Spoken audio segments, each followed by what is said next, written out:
Guys, I'm doing a little bit of a different type of video. As you see, I got a pork bust and bought pork steak right here in front of me.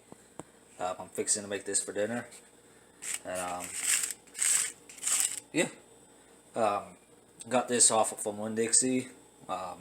They were buy one get one free at the time. I think I spent $13 on a set of 6 of them. That's 3 in each packet or so, and I'm fixing to season it.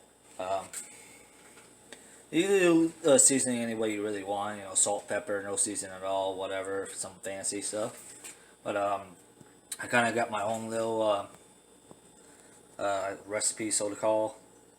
And what I'm going to use is coarse ground black pepper, coarse ground pink Himalayan sea salt. This stuff's really good. I'll let you know why I want to use this one in a second. Lemon pepper, onion powder, and garlic powder. This one's almost empty, but I got them already all mixed up into this little shaker. You can kind of get these pretty much anywhere that sells seasonings. Only thing is that the seasoning likes to stick together because of the salt. So sometimes you can shake it up. Other times I got to pull the top off with get a knife or a fork in there and kind of mix it up. And basically what I'm going to do is I'm just going to put in the even as possible coat on both sides. Then I'm going to wrap the steak up in some plastic wrap and I'll throw it in the fridge. So basically all you got to do is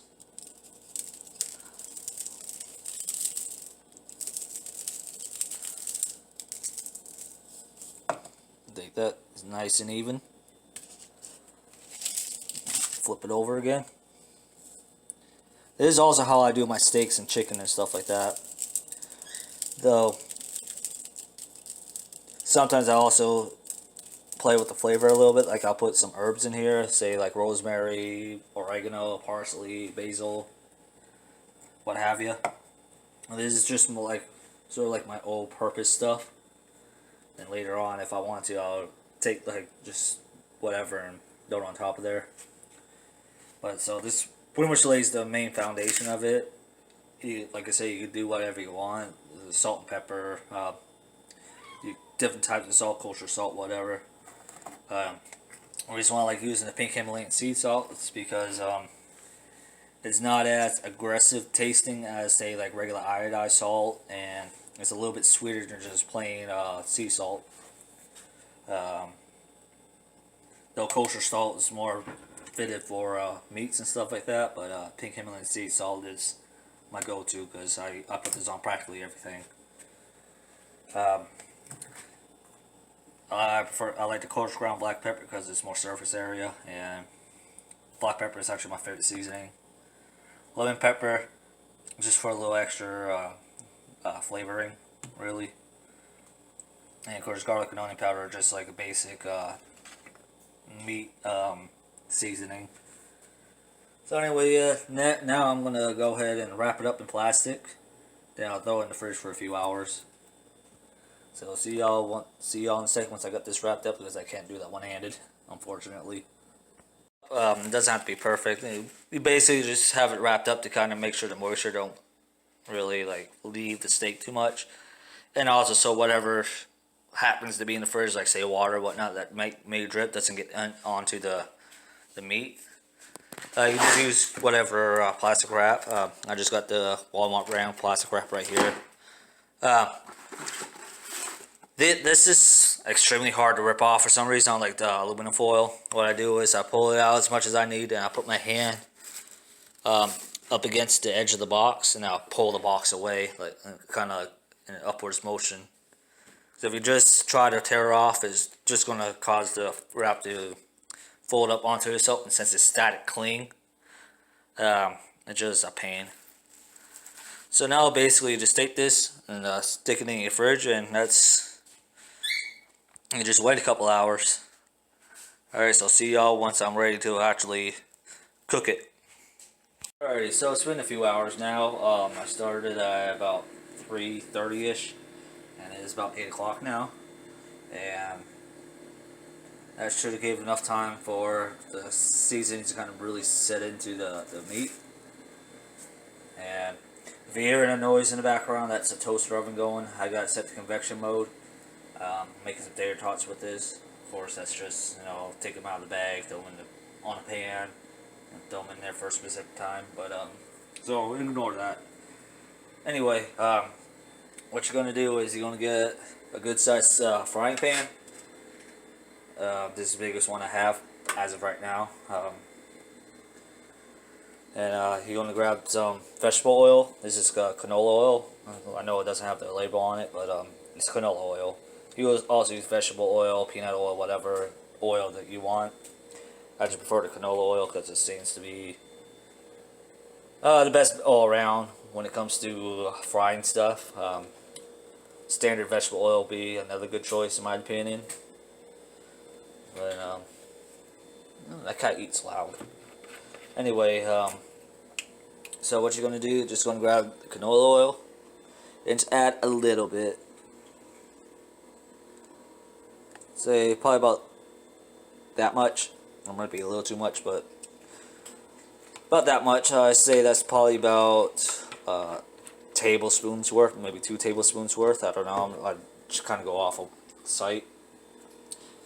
Then you're gonna turn the You're gonna turn the stove on to about medium high. Mine goes up to 10, which I guess is high, but I'm gonna put it down to about 8. You don't want the oil too high because it'll start smoking and it could catch on fire, which is bad. But of course, you want it warm enough to where you can actually cook what you're trying to cook. And you're gonna let this heat up for a little while. Basically, you want it hot enough to where the second you put the meat down, it starts sizzling. And this usually takes about 3, 4, maybe 5 minutes. And yeah. So I'll get back with you when this is all heated up and I'm ready to put the meat down, and I'll be able to show you the utensils I prefer to use when doing this. So I'll see y'all in just a second. It's starting to steam a little bit, so it's about ready. I already got the pork chop unwrapped. Well, I guess it is technically a pork steak. So, and these are my are the tongs I'm going to use. You could use a spatula. I prefer the tongs because I don't know. They just are easier for me. These are also my preferred method when I'm cooking anything on the grill: burgers, steaks, hot dogs, whatever. I'm actually going to turn this down a little bit, maybe about 7.5. Alright, so what you're going to do, you're just going to literally pick up the steak, and you're just going to throw it down to the oil. Just like that. Maybe a little careful than I did, but, you get the idea. I'm going to turn the overhead fan on too, just so I don't smoke myself out. And you're going to give it probably about 2, 3, maybe 5 minutes per side at first, and after everything's kind of brown over, you kind of leave it on there a little bit longer. With pork chops specifically, or any type of pork really, and chicken, you want to make sure it's cooked all the way through, just to what's it called, pasteurize it, I guess. Make sure all of the stuff that could hurt you is cooked out of it. Steak and most fish are a little differently, where you kind of do those, like medium rare or whatnot. And another thing is, after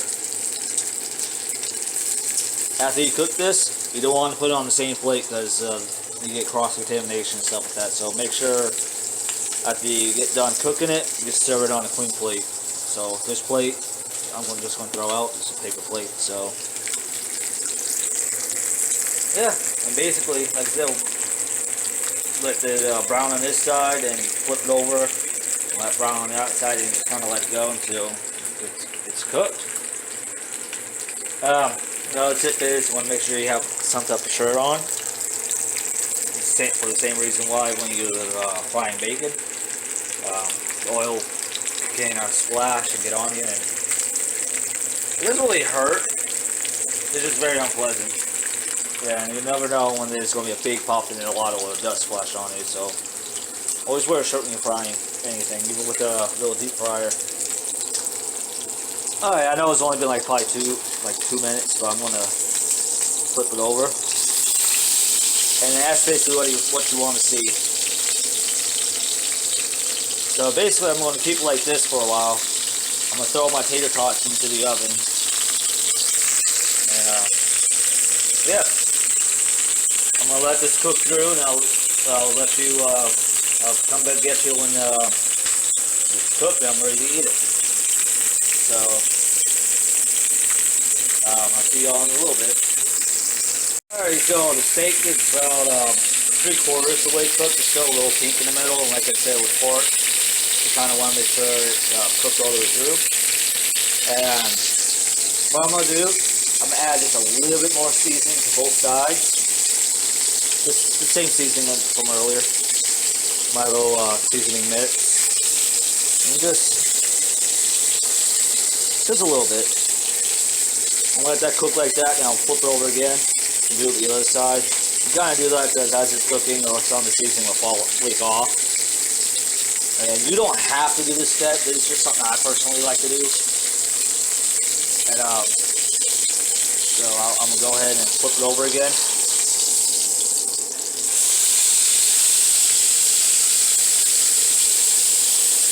Kind of get in this little area too that's not really that brown.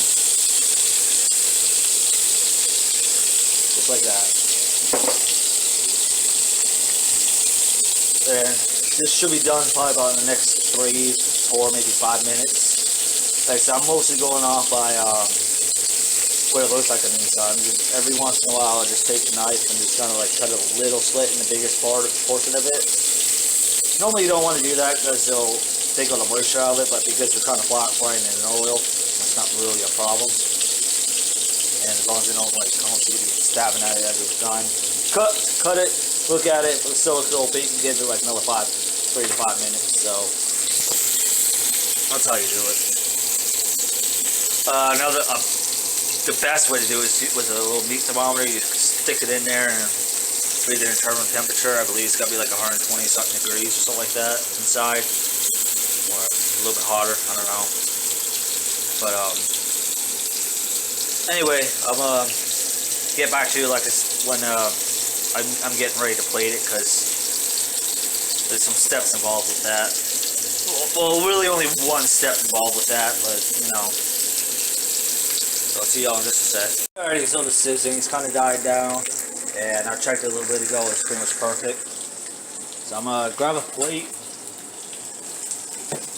On top, another paper plate, but you know, whatever. Less efficient I gotta do.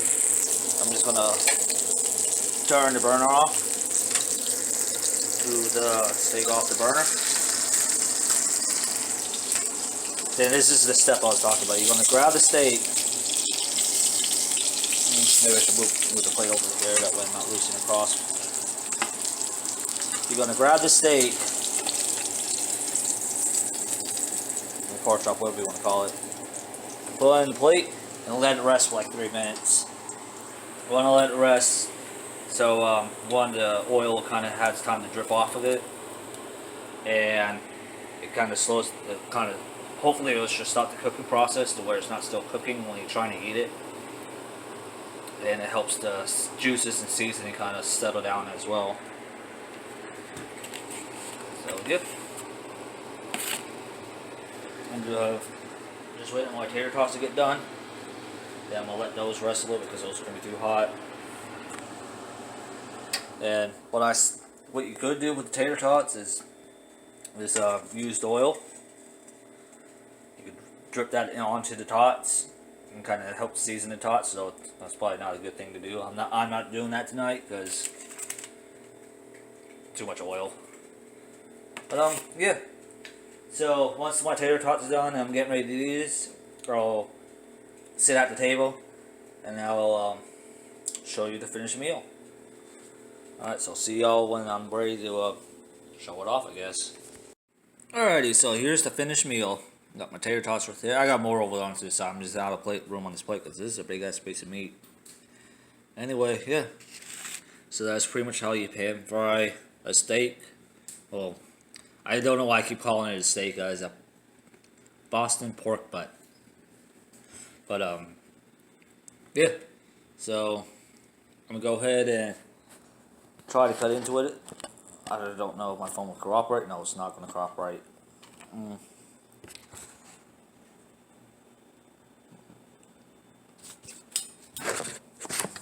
Yeah, my phone's not gonna cooperate.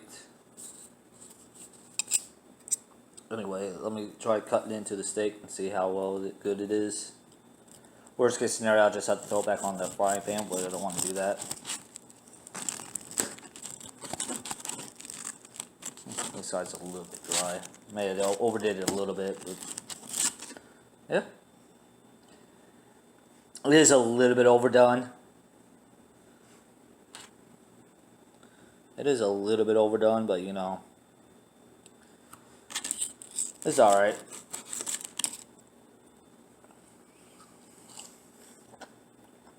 Actually, no, it's not. It's pretty freaking good. Seasoned just right. Got a good amount, seasoned just right. Got a good amount of crust on it. Got a nice color. So yeah, that's a success. And of course, the tater tot. You know. So you all know what to do. Like, comment, subscribe. Follow me on Twitter. My username in the description. If this is popular, I'll probably make another video with like an actual steak and how I prep and grill those on the grill. So let's stay tuned.